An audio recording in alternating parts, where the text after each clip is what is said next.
everyone. Today I want to talk to you about overcompensating for your underperformer. It's one of those subtle and not so subtle things that goes on in a business and happens all the time. My clients come to me often saying that they have an employee that is simply underperforming, and yet the behavior is condoned day after day after day. What do you think the underperformer is learning? Absolutely nothing. The message that's being sent is just keep doing more of the same. And the impact is that the rest of the team feels resentful because someone is underperforming and yet usually being equally rewarded.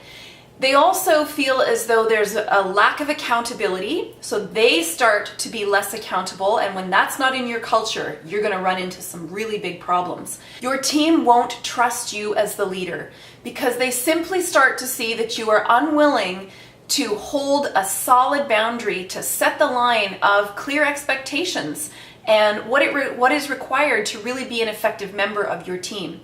It can be really toxic. When you have an underperformer on your team, you will inevitably also have an overperformer.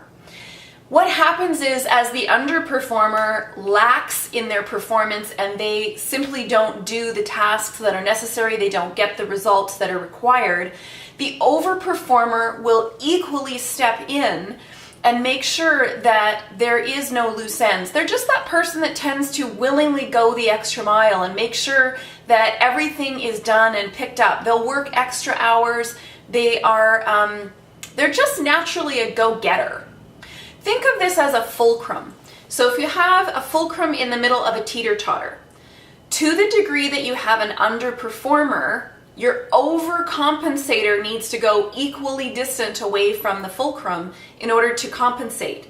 So you get an underperformer that goes really, really far down the line, and your overperformer starts to do the job really of two people. And the problem is your overperformer will burn out, get resentful, and leave.